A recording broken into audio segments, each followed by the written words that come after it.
What you are about to uncover is a thousands-of-year-old secret about how our words can affect our health and well-being. This is real, powerful, and all around us.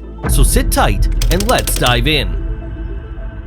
In this experiment, Dr. Emoto's researchers used a glass of Tokyo tap water, which seems to be unable to form crystals, and performed a test. Participants placed the glass in the center of their circle and sent gratitude to the water. Studying the water under the microscope, they started to see a crystal formation.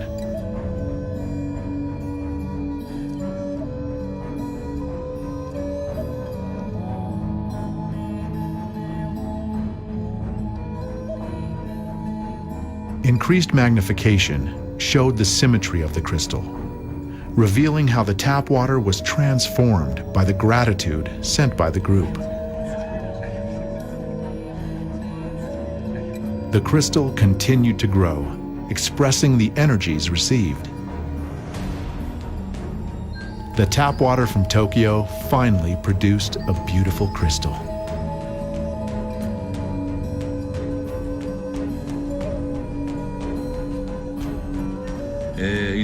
It was interesting to see children so completely astonished after they witnessed the difference in Tokyo tap water, before and after they sent the prayer. Their mothers were kind of skeptical before this experiment. But afterwards, they said, "We really have to believe it." Water, the source of life, has long held a place of reverence in human history. It is the most abundant molecule in cells, accounting for 70% or more of total cell mass. According to Dr. Masaru Emoto, an internationally renowned Japanese researcher and a pioneer in the study of water, our thoughts, emotions, and intentions might have the power to alter the very structure of water. His experiments, both revolutionary and captivating, have sparked a global conversation about the mystical properties of water. In this video, we delve into the fascinating work of Emoto, exploring how his visionary work takes a quantum leap in demonstrating the healing power of love and gratitude. We investigate how these positive emotions and intentions can resonate through water molecules, potentially influencing their structure and bringing about beneficial changes at a molecular level. Dr. Masaru Emoto embarked on a path less traveled, merging the worlds of science and spirituality. Born in Yokohama in 1943, Emoto graduated from the Yokohama Municipal University, initially focusing on international relations. However, his life took a pivotal turn when he was introduced to the concept of microcluster water and magnetic resonance analysis technology. This marked the beginning of his foray into water research, a journey that would redefine his life's work. In the late 1990s, Emoto conducted a series of experiments that would catapult him to international fame. His hypothesis was radical. The molecular structure of water could be influenced by human thoughts, words, and emotions. He believed that positive expressions would result in beautifully formed water crystals, while negative expressions would lead to disconnected and incomplete crystalline forms. The initial reception of Emoto's work was a mix of fascination and skepticism. While many embraced his ideas, viewing them as a bridge between science and spirituality, others in the scientific community dismissed them due to a lack of empirical rigor. Despite this, Emoto's work resonated with a global audience, tapping into the age-old belief in the sacred nature of water. As we explore further into Emoto's experiments and their implications, we find ourselves at the intersection of belief and skepticism, tradition and innovation. His work invites us to reconsider our understanding of water, not just as a chemical compound, but as a living entity responsive to the subtle influences of human emotion and thought. Dr. Masaru Emoto's experiments on water were as simple in their design as they were profound in their implications. At the core of this research was a straightforward but unconventional procedure, exposing water to various forms of stimuli, including words, music, and even human emotions, and then observing the effects on the formation of water crystals through freezing and microscopic photography. The process began with placing samples of water in containers labeled with different words, ranging from positive terms like love and gratitude to negative ones like hate or anger. Emoto also exposed water to different types of music, from classical to heavy metal, and even to spoken words and prayers from different languages and religions. After exposure, the water was frozen, and the resulting ice crystals were examined under a microscope. The photographs taken by Emoto showcased a striking difference. Water exposed to positive stimuli seemed to form aesthetically pleasing symmetrical ice crystals, while those subjected to negative influences resulted in fragmented and seemingly chaotic formations. These findings, visually compelling and emotionally resonant, captured the world's imagination. Emoto's photographs of the water crystals were shared widely, leading many to ponder the possibility that water could not only reflect human emotions, but also be influenced by them. This idea, at the intersection of science and spirituality, suggested that water could be a medium for understanding the material impact of intangible human experiences like thoughts and emotions.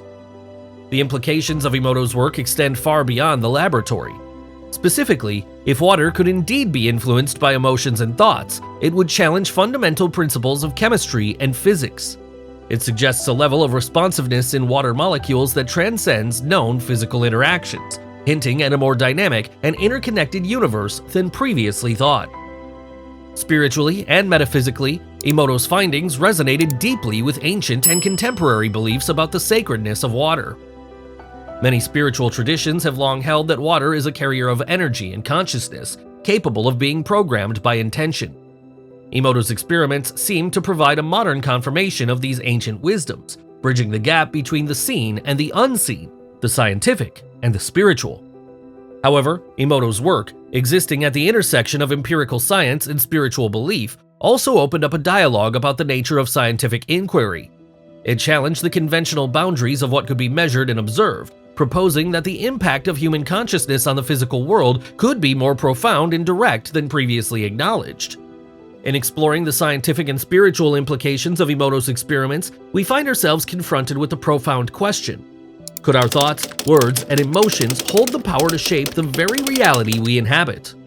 As we delve further into Emoto's captivating world, this question guides us in re-examining the relationship between mind, spirit, and matter. While Dr. Masaru Emoto's experiments on water have enchanted many, they have not been without criticism and controversy. From the perspective of the scientific community, Emoto's methods have been scrutinized for a lack of rigorous empirical standards typically associated with scientific research. Critics point out that his experiments lacked proper control groups and blind testing procedures, which are crucial for eliminating bias and ensuring objective results. Another major critique revolves around the subjective nature of assessing the aesthetic quality of water crystals. The interpretation of what constitutes a beautiful or displeasing crystal formation could vary significantly, raising questions about the objectivity of Emoto's conclusions. Furthermore, there were concerns about the reproducibility of his experiments, a cornerstone of scientific validation. Despite these criticisms, Emoto's work has attracted a considerable following. His supporters argue that his experiments delve into areas of study that conventional science has yet to fully explore or understand, particularly the intersection of consciousness and the physical world. Emoto himself responded to these critiques by emphasizing the exploratory nature of his work and suggesting that his findings should be a starting point for further, more rigorous investigations. Emoto's findings on water resonate with long-standing beliefs and practices surrounding water in various cultures and spiritual traditions across the world. Water has been revered as a life-giving and sacred element in many societies. From the Ganges in Hinduism to holy water in Christianity, water is seen as a purifying, healing, and spiritually charged element. In ancient civilizations, water was often at the center of creation myths and rituals, symbolizing rebirth, transformation, and the flow of life. Indigenous cultures around the globe have traditionally viewed water as a living entity, integral to both the physical and spiritual well-being of individuals and the community. Moreover, the concept of water being influenced by thoughts and emotions has parallels in practices like water blessing ceremonies and structured water in various traditional healing systems. Emoto's work in this context is seen by many as a scientific exploration of these ancient wisdoms, providing a modern lens to understand the profound and often mystical relationship humans have with water. These cultural and historical perspectives add depth to our understanding of Emoto's experiments. They suggest that while his methods may diverge from conventional scientific protocols, they touch upon a fundamental and universal human connection to water. Emoto's work invites us to view water not just as a chemical compound essential for life, but as a key element deeply intertwined with human culture, spirituality, and consciousness.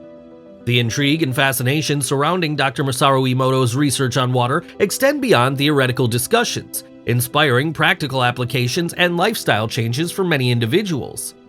Enthusiasts of Emoto's work have embraced various practices aimed at harnessing the supposed power of water's responsiveness to human thoughts and emotions. One popular application is the practice of speaking positive affirmations or prayers to water before consumption. This closely aligns with the practice of Pirith chanting in Theravada Buddhism as seen in Sri Lanka, Thailand, and Myanmar.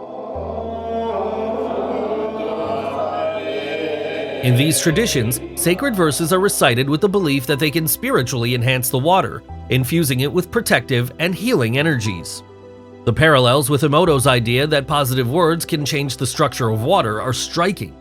Additionally, some people label their water containers with positive words like love, peace, or harmony, aiming to positively influence the water, inspired by Emoto's experiments. In the realm of holistic health and wellness, the concept of structured water thought to have an organized molecular structure due to exposure and positive stimuli like Pirith chanting has become popular. This practice, similar to the blessing of water with sacred chants, suggests that such water can improve health and emotional well-being. These practices represent a shift towards a deeper, more mindful relationship with water. By treating water as a responsive, almost living entity, people are learning to engage with it in a more thoughtful and reverent way. This new perspective, which combines Emoto's ideas with the age-old practices like Pirith chanting, also ties into the broader environmental consciousness, underlining the need to respect and protect water as a precious resource. This blending of contemporary thought and ancient ritual highlights a global, cross-cultural appreciation of water's unique role in our lives. The groundbreaking nature of Dr. Masaru Emoto's work opens up exciting possibilities for the future of water research and the study of consciousness. While his experiments have faced criticism from the scientific community, they have also sparked curiosity and a desire to further explore the potential relationship between human consciousness and the physical world. In the realm of quantum physics, for instance, researchers are increasingly interested in the role of observation and intention in shaping physical reality. Emoto's work, with its focus on the impact of thoughts and emotions on water, aligns with these broader inquiries into the nature of consciousness and its interaction with the material world. Future research in this field could involve more rigorously designed experiments to test the influence of human consciousness on water and other materials. Such studies could help bridge the gap between science and spirituality, providing a deeper understanding of how our thoughts, emotions, and intentions might interact with the physical environment. Moreover, Emoto's work encourages us to think more broadly about the role of water in our lives, not just as a physical necessity, but as a key to unlocking deeper aspects of human experience and consciousness. As we continue to explore these mysteries, we may find that water is not only essential for sustaining life, but also for understanding the more elusive aspects of our existence.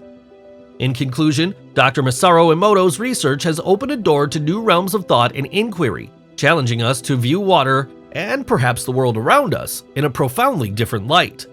As we continue on this journey of discovery, the possibilities are as vast and deep as the waters that cover our planet.